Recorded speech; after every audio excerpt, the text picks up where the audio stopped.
Ecuador, 29 de diciembre de 2025. Hoy nos sumergimos en la maquinaria de los gobiernos locales de cara al 2026.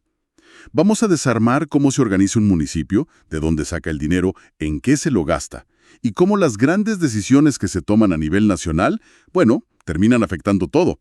Desde el bache de la calle hasta los programas para la tercera edad en cantones como Quinsaloma o Sucúa. Y para entender esa maquinaria, hay que mirar las reglas del juego. Nos meteremos a ver el marco legal que lo controla todo, especialmente una ley clave, el CUTAD, que es como el manual de instrucciones para los municipios. Veremos cómo esos artículos y regulaciones se convierten en presupuestos de millones de dólares y en planes que buscan, o al menos prometen, mejorar la vida de la gente. Perfecto. Empecemos por el esqueleto, por la estructura. Me encuentro con los documentos de planificación del GAD de Quinsaloma, que, para quien no esté en el día a día, GAD es Gobierno Autónomo Descentralizado. El municipio, vamos. Y describen su organización con una terminología que suena muy corporativa. Hablan de procesos gobernantes, procesos sustantivos y procesos adjetivos. Suena complicado. ¿Qué es esto en español? Es la forma técnica de decir que, han intentado poner orden. Pensemos en esto como si fuera un restaurante, para que se entienda fácil. Los procesos gobernantes son los dueños decidiendo el menú, la visión del negocio, las grandes políticas. En el municipio, eso es el Consejo Municipal y la Alcaldía. Ellos marcan el rumbo. Entendido. La estrategia. Exacto. Luego, los procesos sustantivos son los chefs en la cocina. Son los que ejecutan la misión principal: preparar los platos. En el municipio, esta es la dirección de obras públicas, construyendo una calle, o la de desarrollo social. Es la razón de ser de la institución. Y finalmente, los procesos adjetivos. Los que lavan los platos y pagan las cuentas. Justamente, son el soporte. La dirección financiera, talento humano, compras públicas. Todo lo que hace que el restaurante o el municipio funcione día a día sin que se caiga a pedazos. El objetivo de dividirlo así es evitar que el chef también tenga que hacer la contabilidad. Se busca eficiencia y que no se dupliquen funciones. Esta misma lógica la vemos en otros GADs, como el de San Pedro de Pimampiro. O sea, es un intento de poner orden burocrático para cumplir con metas muy ambiciosas. Porque leo la misión de Quinsaloma y dice: generar, orientar y normar planificadamente el desarrollo urbano y rural. Y su visión es ser una institución municipal altamente eficaz. Son declaraciones muy fuertes. La pregunta es si este organigrama tan ordenado en el papel realmente se traduce en eficacia en la calle. Esa es la pregunta del millón. La estructura es el mapa, pero el viaje es otra cosa. Un mapa perfecto no te sirve de nada si no tienes combustible para el carro. Me gusta esa analogía. Y el combustible, en este caso, es el dinero. Así que, sigamos el rastro del dinero.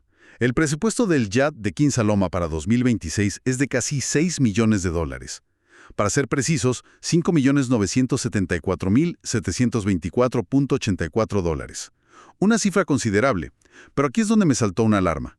Solo el 27.4% de ese monto viene de lo que ellos llaman ingresos propios, menos de un tercio. Y acabas de poner el dedo en una de las mayores tensiones de la administración pública en Ecuador.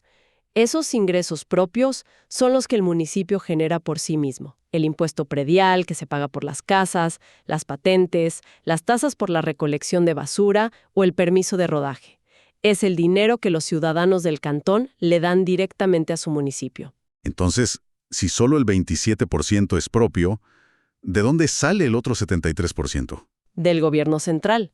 Son transferencias que llegan desde Quito, basadas en leyes como la de equidad territorial.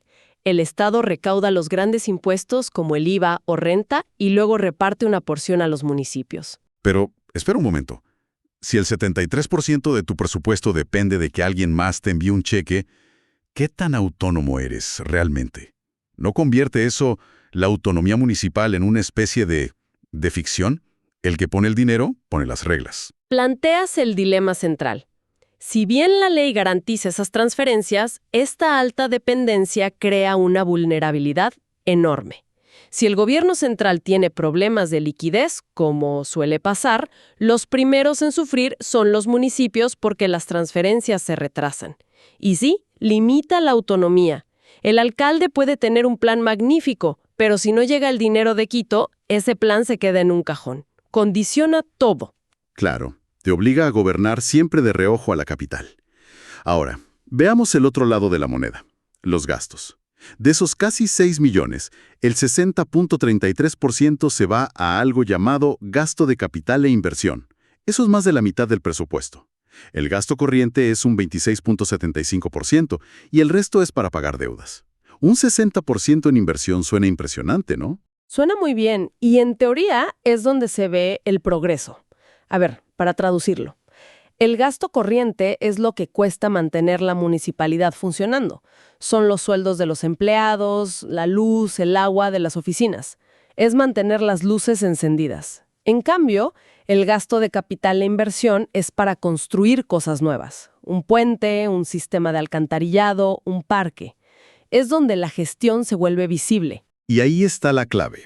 Visible. No hay un incentivo político perverso en inflar el gasto de inversión. Es mucho más rentable electoralmente inaugurar un puente con corte de cinta y foto que simplemente asegurarse de que la ciudad esté limpia y los empleados cobren a tiempo. Este 60% nos habla de una necesidad real o de una estrategia política de obras son amores. Es una mezcla de ambas, sin duda. Hay cantones con déficits de infraestructura enormes donde esa inversión es vital, pero la tentación política siempre está ahí. Una obra es un legado tangible. Un buen mantenimiento, en cambio, es invisible hasta que falla. Lo que sí es interesante es que dentro de ese presupuesto de Quinsaloma, el programa de obras públicas tiene asignado más de 1.6 millones. Es una apuesta clara. Ok, ¿tiene sentido? Y además se alinea con su lema, más agrícola y productivo. Quieren invertir en infraestructura que se supone apoyará esa vocación. Pero en medio de estas grandes cifras para cemento y ladrillos, me llamó la atención un detalle. Según la ley, el famoso COOTAD, los municipios están obligados a destinar al menos el 10% de sus ingresos no tributarios a programas para grupos de atención prioritaria, o sea, niños, adolescentes, adultos mayores, personas con discapacidad. Los alcaldes, sabemos que les encantan las obras, pero no se pueden olvidar de los más vulnerables. Es un piso mínimo de inversión social que se impone desde la normativa nacional. Y se ve reflejado. En Quinsaloma tienen un programa llamado Envejeciendo Juntos. En Sucua mencionan proyectos de desarrollo social. Me parece un mecanismo de protección fascinante, una forma de asegurarse de que el presupuesto tenga un rostro humano por obligación. Es un contrapeso necesario, porque la presión por la obra pública es inmensa. Este mandato legal asegura que una parte de la torta, aunque sea pequeña, llegue a quienes a menudo no tienen la voz más fuerte para reclamar. Bien. Hemos visto la estructura interna y el flujo de dinero.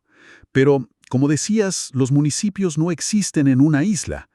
Acerquemos la lupa ahora a cómo las decisiones que se toman en los ministerios en Quito terminan impactando el día a día, porque no todo se decide localmente. Hay una red de leyes nacionales que los ata, para bien y para mal. Y a veces de formas que uno no se imagina. Un ejemplo perfecto es una guía que emitió el Ministerio de Telecomunicaciones, el Mintel, sobre gestión de riesgos. No parece tener que ver con un municipio, pero lo tiene todo que ver. A ver, ¿cómo se conecta una guía de telecomunicaciones con el presupuesto municipal? Imagina que ocurra un desastre, un terremoto o una inundación grave. Esta guía establece obligaciones clarísimas para las operadoras de telefonía.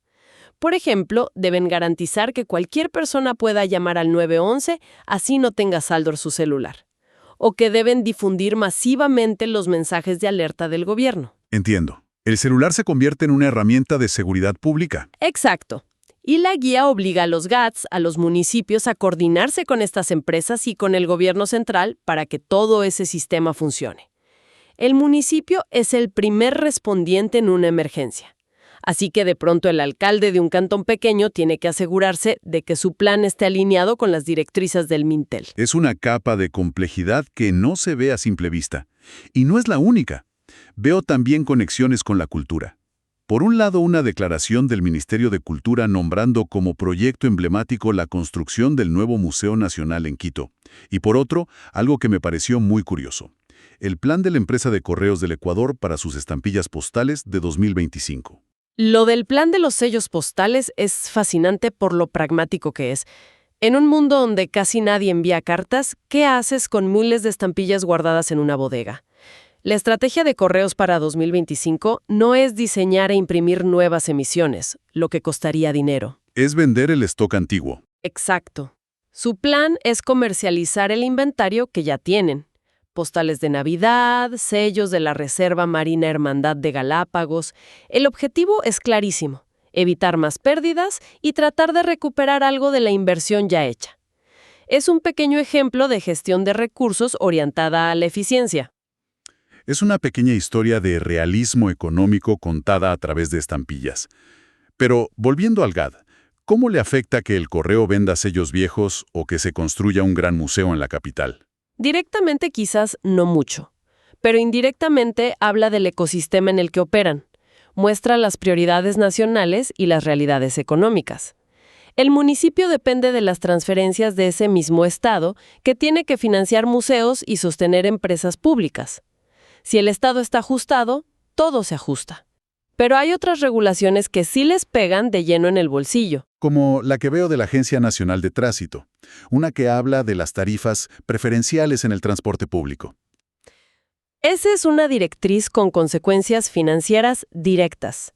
La ley dice que las personas con discapacidad, los adultos mayores y los estudiantes pagan una tarifa reducida, generalmente en la mitad.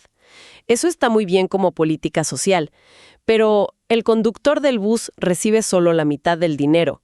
Alguien tiene que cubrir esa diferencia. Y ese alguien no puede ser la operadora de transporte para siempre, o se va a la quiebra. Correcto.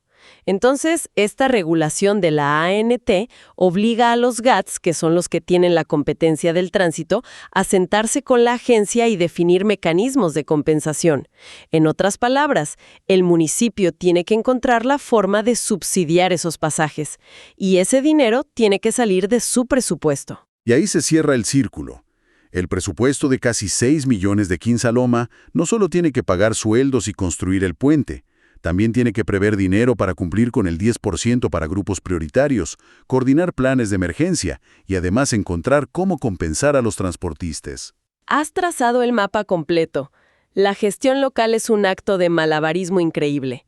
Es un complejo entramado de planificación financiera, ejecución de obras que la gente pueda ver y tocar, y el cumplimiento de todo este marco legal nacional que busca garantizar derechos, pero que a menudo se traduce en más obligaciones para los gobiernos locales. Entonces, hemos desarmado esta maquinaria municipal en Ecuador, desde su organigrama, pasando por sus presupuestos y su fuerte dependencia del gobierno central, hasta la red de regulaciones que lo envuelve todo. Vemos una arquitectura que, en el papel, está diseñada para planificar y ser eficiente. Y después de analizar toda esta planificación, que va desde cómo justifican cada dólar para la fiscalización de una obra hasta los fondos para programas sociales, me queda una reflexión. Más allá de los organigramas, los presupuestos en Excel y las leyes, la verdadera prueba de fuego es la ejecución. Y la implementación de todo esto depende de la capacidad de gestión, claro, pero también de algo fundamental, la vigilancia ciudadana. Porque la pregunta clave que debe hacerse cualquiera es: ¿cómo me aseguro de que esos 1.6 millones de dólares para obras públicas en mi cantón se conviertan de verdad en una calle mejor, o en un sistema de agua potable que funcione y que no se queden solo en una cifra bonita dentro de un documento oficial que nadie revisa?